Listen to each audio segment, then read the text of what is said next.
And welcome back to Raider Report. As always, I'm Spencer Grzywacz, and today you might notice a little bit different face. This is Matthew Cardenas filling in for Lee Waldman, who's a little under the weather, but thank you for being on the show with us. What's up, man? I'm good. I mean, I'm pretty much Lee because Lee always stands on a box. I'm on a box. You're too tall. That is true. It's really maybe one of these days, maybe I'll try to like squat or sink down. That way, y'all aren't. It would make me feel a little better. Would it? Yeah. Well, we have another feel-good story, actually. At the end of the fourth inning of a Yankees game, 29-year-old Andrew Fox attempted to propose to his girlfriend, Heather Terwilliger. It all went wrong once Andrew opened the box, and to his surprise, there was no ring. With the help of the fans around the couple, they were able to recover the ring as it was found in the cuff of Terwilliger's jeans. That's pretty lucky. This very well could have been the worst loss of the season for the Yankees. Can you imagine if she said no? That would have been terrible. Would have been terrible. The NBA season is almost here, and that's really exciting. Tyronn Lue extends an open invitation to Kevin Garnett for an assistant coaching job with him in Cleveland. Lue is not the only coach that wants the big ticket on his staff. Clippers head coach Doc Rivers has also vaguely expressed that he was going to offer the 15-time All-Star something, but that it depends on Garnett's level of interest. It's an era of super teams. It's nice to see some people trying to get super staffs. I mean, I'd be fine with him on my staff. Speaking of super staffs, we have a super staff member, Jerry Jones, who got hit in the head by a helmet that a fan threw down to him to autograph. Deserves it. I mean, look at this. Look at this. I mean, we have a still shot of it, right? That is literally, what an action shot. Credit to the photographer for that. That really is. I mean, kind of deserves it in my opinion, but. I mean, come on. Have some brains. Don't just throw a helmet. You know, we have somebody today who could have maybe protected Jerry Jones in studio. Berto Garcia will be joining us later with concussion protocol later in this show. He might have been able to help Jerry Jones out there. Probably. Yeah. LeBron James and the Cavs take a night off to hit up a Kanye West concert in Cleveland. LeBron might be the king of Cleveland, but like Kanye says, what's a king to a god? Referring to himself. I think it's nice of LeBron taking a picture with a fan, personally, you know. Yeah, you don't realize how little Kanye is till he stands. He's a really smart person. Or maybe LeBron's just that big of a human being. King James, what can I say?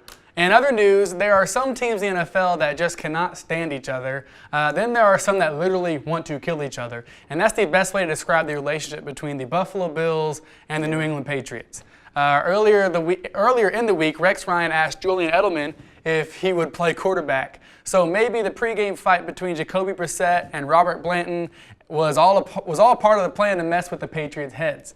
It probably worked because after losing 16-0, Bill Belichick slammed his Microsoft Surface into the ground. I mean, come on, man, that's an expensive piece of property. I saw it live. It was funny. And then referees started throwing profanity around on the mics, and fans everywhere wondered, so we get Tom Brady back, right?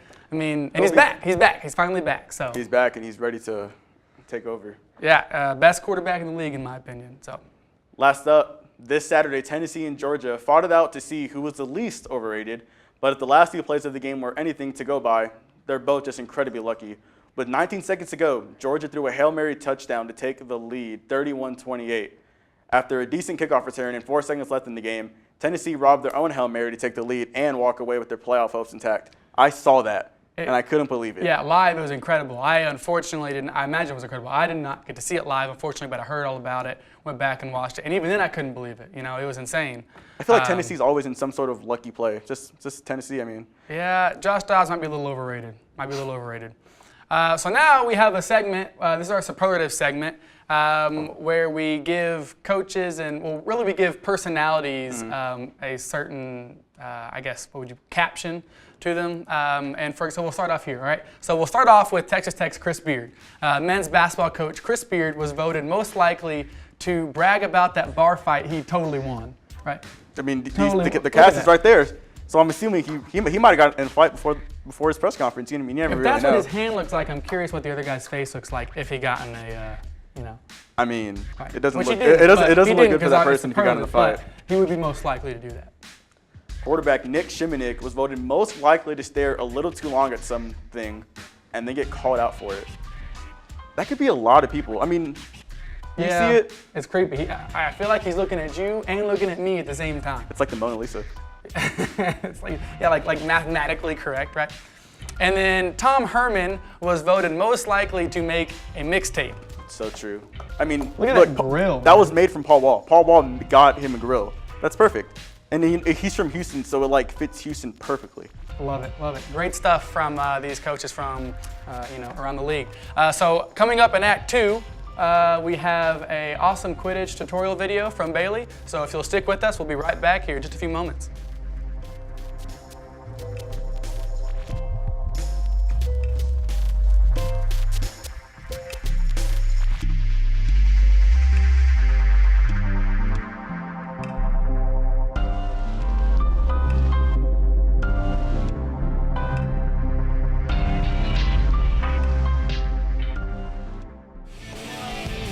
All right, welcome back. And to start off, we have a quick video to show you. So there is a local Quidditch team that is for Texas Tech, right? And we were actually given access to one of their practices. So Bailey Hebert, our student correspondent basically for Texas Tech, went out and got some really cool footage with the Quidditch team. So check it out.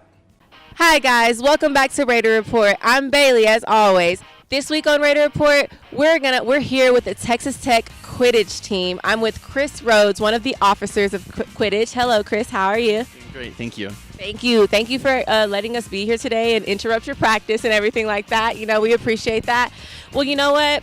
Quidditch, I'm going to be honest. All I know is what I've seen on Harry Potter. I bet that's what most of you guys know. You know, it's real cool on there, but I don't quite see anyone flying out here, Chris, so I'm going to need you to explain that. But before you explain it, can you just tell us a little about the team, like what y'all started from, what got you into Quidditch, everything?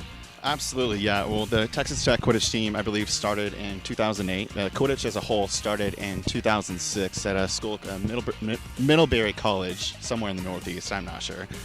And so this year is actually Quidditch's 10th year in play. The Tech team, we qualified for Nationals last year, which was held in somewhere in Rock Hill, South Carolina, and we advanced to the Sweet 16. So we did pretty well last year, hoping to do just as well this year. It's going to be Orlando, Florida, and that's what we're working towards this year. Are there do y'all have rivals already? Are we setting up rivalry with schools or something, or do we just kind of play and we have fun with it?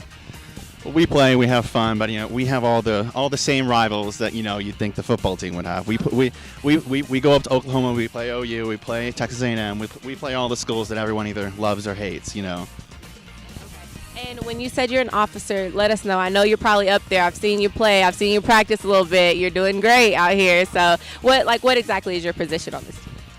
Well, position, I'm actually just the social chair. I'm actually a law student, so I don't have as much time as I'd like for Quidditch anymore. But I played 4 years at Baylor for my undergrad, and I'm also playing here. So I devote as much time as I can to it, but I don't have as much time. Yes, sir. I totally understand. Okay, now the big question.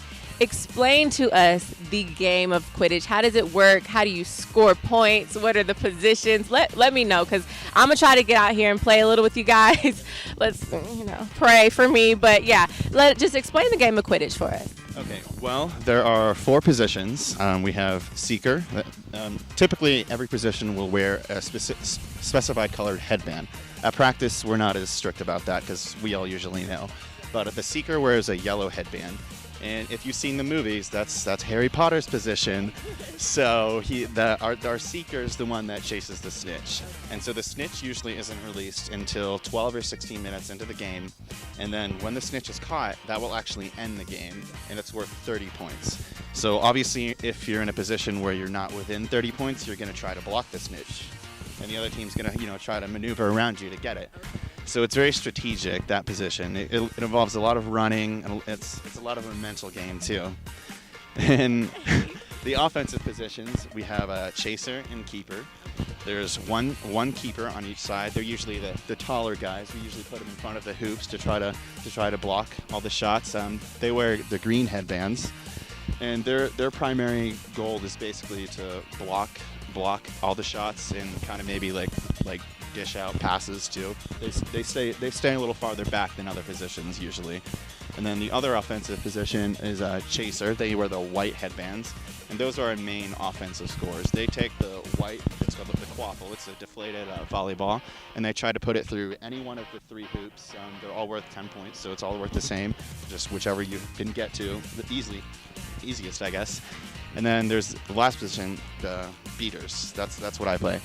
Basically, there are 3 bludgers and 4 beaters, so there's always a battle for that whoever doesn't have that bludger. And basically, if you get hit with a bludger, you're completely taken out of play, and you have to go straight back to your hoops. And instead of like knocking them unconscious like they do in Harry Potter, they just take you out of play, and you're inactive in play until you touch your hoops again. So that beater is our main defensive position, and it can get a little rough because it is full contact and co-ed. So, Oh, wow. Okay. and those are the basics of all the positions. So. All right, that's great. You're gonna have to help me out when I, play my game. I'm not gonna remember all of that, but I will try my best. Let's say you have to compare it to a sport. You can combine sports. What would you say? Because I know what I'm feeling, but what would you compare? Probably, definitely a little bit of basketball, a little bit of rugby, a little bit of dodgeball. So y'all are just all around pro athletes, basically, is what you're telling me. Okay, that's the feel I was getting anyway. So All right, well, Chris, I think I'm ready. Let's hope I'm ready. Let's pray. Everything. Okay, we're about to get started playing a game. Okay.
Okay, you guys, I want to start off by saying Chris lied.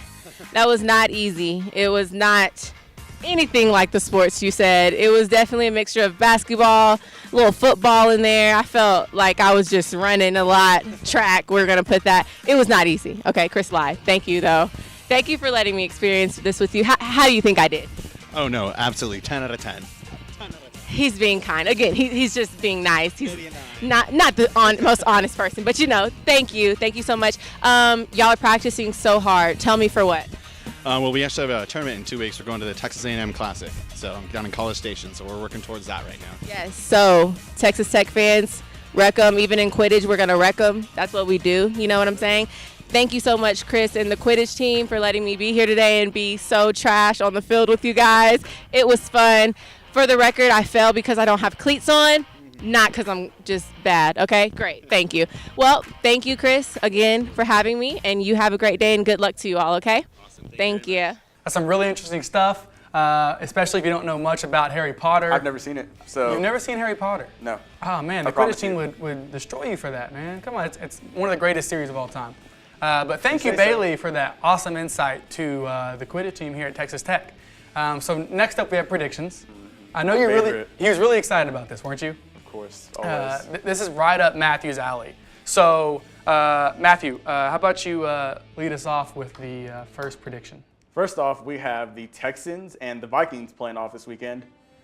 I'm from Houston, love my Texans, but the Vikings defense is unreal, so I'm going to have to roll with Minnesota for this one. And it's in Minnesota, so. Yeah, I've picked against Minnesota before. I also will go Vikings here. They're proving people wrong, 4-0. It's a really strong statement. Yeah. Anyway, so next up we have Cowboys-Bengals. Should be a tough matchup for the Cowboys. Now, that being said, since he hasn't gotten off to the hottest start, but we'll see what happens here with Dak Prescott. Can he lead the Cowboys to a win over the Bengals? What do you think? No. You can't? I'm not that high on Dak Prescott. I still think the Cowboys need Romo back. If they really want to make a serious run, I think they're kind of saving Dak Prescott right now, so I'm going to go with the Bengals. All right. Next, we have the Red River Showdown, the University of Texas against the University of Oklahoma. And, there are actually rumors right now that Charlie Strong's not going to be back next year unless he can some way, somehow get it back together. Yeah, but that's been happening, every year since he's been the head coach. I don't think the boosters like him, but I'm going to go with Oklahoma. I think Oklahoma really got back on track last week against TCU, and Baker Mayfield can ball. I get that he left us, but you can ball. He's going to ball out against UT. I think he's a little overrated, but I will go Oklahoma as well. I think they're an all-around better team. UT's the wheels are kind of falling off that wagon lately, so I will go Oklahoma. Next up, we have Texas A&M versus Tennessee. I will actually be at this game this weekend. Really excited about that. I'm jealous of you. Wish I could be there. But don't judge me. I will be neutral. I'm a Tech fan first Always. and foremost. But it will be an interesting game, and I actually think that A&M will come away with this win. I was actually going to go with A&M too. Usually I never want to pick against A&M, but I think after last week, especially with Tennessee, you kind of saw they're a little overrated. I mean, I got Georgia's number 25, but you're number 11 in the country. It shouldn't take a Hail Mary to beat them. And Tennessee struggled almost week in and week out, it seems like. A&M has been really consistent, and it's at Kyle Field, so Kyle Field's like one of the hardest places to play in the country. So Absolutely. I'm going to go with A&M. Absolutely. And finally, we have Florida State against Miami. And I don't know what to think of Florida State. I don't feel bad for them. It's just they're always really overhyped. They've been a complete mess since Jameis Winston left for the draft. So I'm going to go with Miami. Miami seems really good this year. Yeah, I'm actually going Florida State. There's a reason Really? why they were hyped up, because they do have talent on that team. No, they're good. Don't get me wrong. So, gut just says Florida State. No other reason than to go with Miami. Hopefully they can play there. There's a lot of hurricanes going on there in Florida, Yeah, so I'm you hoping never know everything goes what, well over there. Y'all out what's there in gonna Florida, stay happen. safe. Yeah, for sure. So, speaking of staying safe, actually, we have a really special guest on the show this afternoon. And we're really excited. Now, a little bit of background information on him. On Berto Garcia is the guy we're having. Berto Garcia, he's a tech student here, and he's created a helmet that is supposed to help avoid concussions. Now we'll get more into that in Act 3 here, but First off, we're going to bring him on set. So come on up, Berto, and we're going to play a quick game here. Now the game is simple. For those of you that have iPhones out there, it's Heads Up. The game is called Heads Up, right? Now we have our own version here. So what's going to happen is we'll put on these headbands. See, we have these nice. We have a white and a pink one. You know, it's October, Breast Cancer Awareness Month, so we're sporting pink out here. And we'll each get two rounds, right? So one of us will put on the note card, and then the other two will have to act out what is on the note card, and then the person wearing the note card has to guess it, right? Pretty self-explanatory, I think. I think we'll figure it out right here on set, all right? So This might be too small for my head, man. I got a pretty big head. I'll go first. Here, I'll even take one for the team. I'll wear the pink one. I'll go first. It kind of matches my shirt a little bit. Tough guys wear pink. Yeah. So I'll go first, and then y'all have to act out what it's going to be, all right? And the cards are here on the ground. Now we haven't seen the cards yet, right? We don't know what the cards are, okay? All right. Here we go. We ready? Yeah. All right. And this is timed, right? I think it's like a 15 second. We have timekeepers, right, who are out of the shot that'll let us know when time's up, right? All right. Oh. Superman. Almost. Okay. Rip. Always. Can't really. Dab. Superman dabbing. Superman. Football. Throwing. Cam Newton. There you go. All Got right. it. So that's pretty simple, right? That's a nice one to get started off on, all right? All right, so now I'll let you go. I'll put this one down. And I want you to wear the pink one too, being on set, and I will. Does it make me look pretty? Yeah, a little bit. Not as pretty as Lee, but I beg to differ. maybe more handsome. I don't know if pink is a handsome color. I don't know. All right. I'll let Berto take this one away.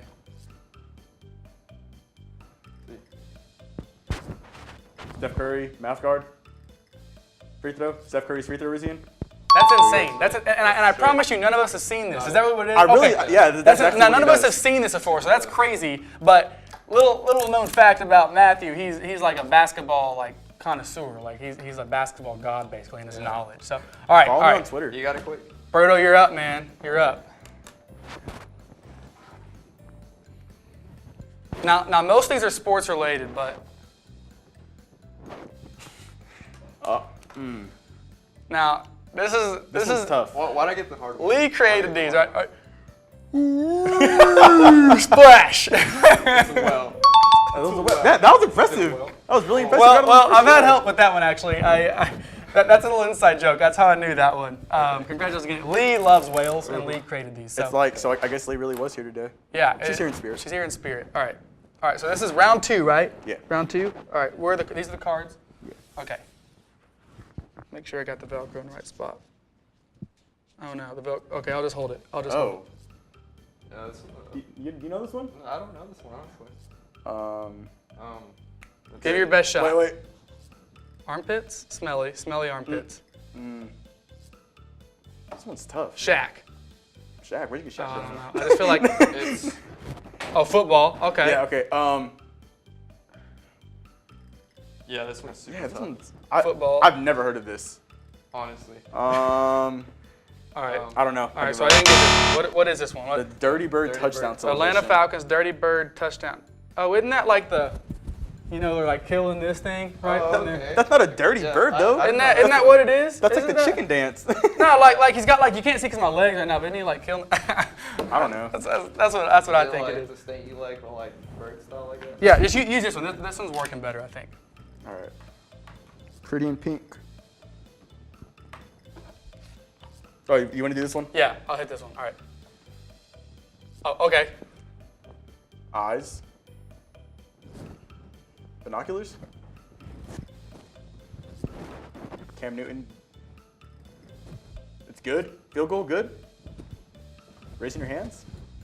Touchdown. Touchdown. Cam Newton touchdown. Dab. Cam Newton dabbing. You scored a touchdown and you dabbed. Excessive. Basically. Look at my touchdown dab. Look at my touchdown dab. Is the exact wording. Who made this? This is so hard. Look at my touchdown dab. All right, Brodo, you're up. I think leave for mine. Hopefully I get another one of hers. All right. Now we're playing this game heads up because of the concussion research that Berto's done, right? That's why this game is.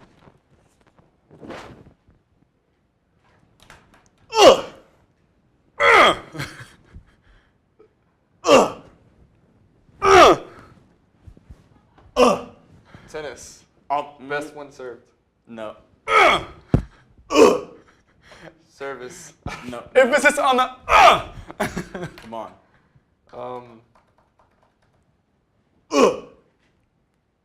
I don't know. I'm not. All right. Honestly. It's best tennis match grunt. Okay. You know how okay. good Do you have a That was tennis easy. match grunt? That was easy. Oh yeah, I can take it. Gotcha. All right, that's better than my tennis match grunt. All right, so that's a fun little game we played. Heads up, which will lead us into after the break. We will have a interview with Berto about his awesome concussions research. So stick with us. We'll be back with Berto in just a moment.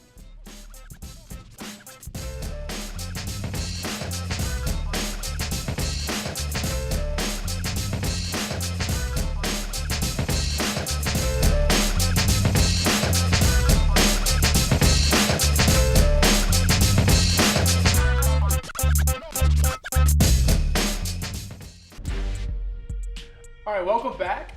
We are joined by Berto Garcia, who has been doing some research in some concussion reduction systems, right? So basically through right. helmets. And now you've brought some props with you here today. So what are we I working did. with here? Okay, so this is the system that I started whenever I was about Transformer. 15 years old, and so I started it my sophomore year in high school, and it was just something that I got inspired to do after talking to my biology teacher about joining the science research and design team, and so he told me to come up with something original, something that had never been seen before. So I definitely went out of my way with another project, but he said, think more realistic. We don't have the funds for that. It's too dangerous. And so he asked me, well, haven't you suffered from a concussion before? Aren't you playing football? And I said, yeah, I actually received a concussion about 2 weeks ago. And so he started talking to me about some research project that he had already seen online. And so basically, this was inspired from woodpeckers and longhorned rams. And so that's how this design or system came to be. Wow. So like, did you playing football and having issues with concussions, did that also motivate you to want to do something like this? To try to find something to help people be able to play football longer and not deal with stuff after life? Yes, definitely. So I kind of figured that I wasn't going to go to the NFL. I mean, it's okay, it's man. very I'm almost, still working on my yeah. dream. I'm like Tim Tebow, baby. I'm still working. I play intramural football every weekend. I'm working on my NFL. There you go. You keep fighting. But yeah, I figured I wasn't going to go to the NFL, and so I thought, well, these concussions, until I started doing the research, I didn't know how bad they were. At first, I just thought, man, these headaches are normal. I mean, nothing's going to happen. After that last concussion I received, I started noticing some different changes. I couldn't concentrate in class very well. Really? And so that's what sort of inspired me to just leave football alone. I focused on baseball and my project here. Now, this contraption, this concussion reducing system, got you 3rd place out of 1,700 entries in the Intel International Engineering Fair that had it was also 72 countries participating. That's very impressive, so congratulations on that. Thank you. Yeah, What was that seriously, process like, entering, going through the fair, and then getting noticed? So that process was a bit difficult, honestly. There's a lot of preparation in competing in those types of fairs. So I remember when I competed here at the Regional Engineering Fair here at Tech, I probably finished this project about 2 days before because some of the pieces were running behind, or some of the parts that I was using, and it was a very tough deal. And so whenever I did come to compete at the regional fair, I placed first, so I got the gold medal. That was a straight entry into the Intel Engineering Fair. I still did go ahead and compete at the state fair in San Antonio, and I got 3rd there. But it's a very tough process. You have to practice a lot what you're going to say to the judges. You have people with their doctorates there who are obviously looking at your research and kind of picking on the research a little bit. And so, yeah, there's quite a bit of preparation involved in it. Very so, cool. Like, how does this, what did you put into this that is supposed to help reduce concussions? First of all, 1,500 hours. That's a lot of time, man. Yeah, 4 years of research. But so basically, there's a computer on board. It's housed by a crush-proof case right here. And so, well, all of that is inside of the helmet now. So that's basically going to be obsolete after the next prototype. But so this computer reads the acceleration forces of the impacts, so the G forces. And so whenever it reads enough G forces to where it may cause a concussion, these stabilizers activate and it reduces the whiplash motion of the neck, therefore reducing spinal cord or neck injuries and concussions at the same time. Wow. So does it affect, have you like tried this on at all yet? Yes. So throughout the entire stage of building the prototype, I have to try it on because I was a wide receiver myself, so I had to make sure that I could actually turn my head around. Yeah, I was going to ask about and look. mobility, yeah. Yeah, and so I try to make it as seamlessly as possible to where the players can actually move their head. And so right now you can move your head up to 120 degrees. There's still a bit more improvement to be done on it, but in terms of a prototype to be able to show that this theory of being able to reduce concussion would actually be a possibility, it works for now. Very cool. It kind of gives you a mean look too, you know. Like I always remember Ray Lewis when he came out in the Super Bowl with the Ravens. They played the 49ers a few years ago. You know, he had that like robotic arm. This is kind of like a robo like cop looking football player. Yeah, like a transformer football. I mean, player. Jerry Jones could have made a fashion statement this past Yeah, week he when that happened, probably so. needed it. Yeah, he needed it. Yeah, absolutely. So do you plan on just making this for just one particular position, or are you just going to do it for every football player out there? So what I envision is essentially a universal product that you can put onto any type of shoulder pads. So it'll be an add-on product that you can just put on different shoulder pads that, let's say, high schools or little leagues already have. That way they don't have to purchase an entire system, and it's cost-effective to be able to get it down all the way to Pee Wee leagues. Save money. Exactly. I mean, you want to help them out whenever they're small too. So that way you go reducing it at that age. Now, have you received any concussions in the making of this product? Have you, like testing it out? Like, do you ever just run into a wall? You know, I have been tempted to do that, honestly, but it was actually tested with an air cannon. Oh, and so, really? yeah, we shot a projectile at it, and it was... hold on. Where does one find an air cannon? Because I need to get my hands on one of those. All right, homemade air cannon. Homemade. Yeah, so... I have to make that. So basically, right now how they test helmets, they just drop it about from 60 inches up above. And so we had to make our own system to be actually be able to test a system like this because nobody else has ever seen a system like this. There's nothing else like it out there. So there obviously had to be a new testing system to test something like this. So we know that this has made national, local news everywhere. Who's actually reached out to you to try to get with your product? Okay, so I did talk to a couple of military officers, and really? so Wow, I have been cool. talking to them. They have been giving me ideas about where this could go. I actually talked to a guy in GM. He was actually part of the GM and Ford safety crash testing department, and so he was very interested in it. He said they actually thought about something for this for like NASCAR or for F1 formula. They could really formula use that. racing.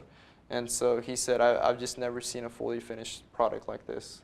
And so it's just things like that. I am speaking to a company that makes helmets right now to see where this can go, and so pretty excited to see what the future of this may be. That's awesome, man. That's awesome. How old are you? I'm 19 right now. 19, so you're a freshman here at Tech? Sophomore. Sophomore here at Tech. Okay, I'm very 19 cool. Yeah, too, you're so 19. I don't. Yeah. He's a. Why aren't you making stuff like this, man? I just talk behind the camera. Hey, man, that's super impressive, super impressive. Unfortunately, that's about all the time we have on the show today. Wish we could talk to you more about it. But you can, we were asking before, you can Google Berto Garcia Concussion Reducing System, and there's a whole bunch of information out there you can look up about it. I encourage you to do it. It's really cool. We love being able to get people that, are creating, this is awesome, man. The fact that you created this on your own, that's incredible. You're doing great things. It's really cool that you're trying to yeah. help other people in football, man. Absolutely, absolutely. It's definitely a much needed fix for what's going on out there right now. So Jerry Jones, make sure and get one whenever it comes out. Yeah, Jerry, when you watch this, hit him up, all right? We'll get you his contact information, all right? That's about all the time we have, so thanks for joining us on the show. All right, thank you guys for having me here. Yeah, no problem, man. Thanks, Matthew, for filling in for Lee. Don't forget to watch the football game this weekend. Tech plays K-State and K-State. Other than that, it's been a great show, and thanks for watching Raider Report.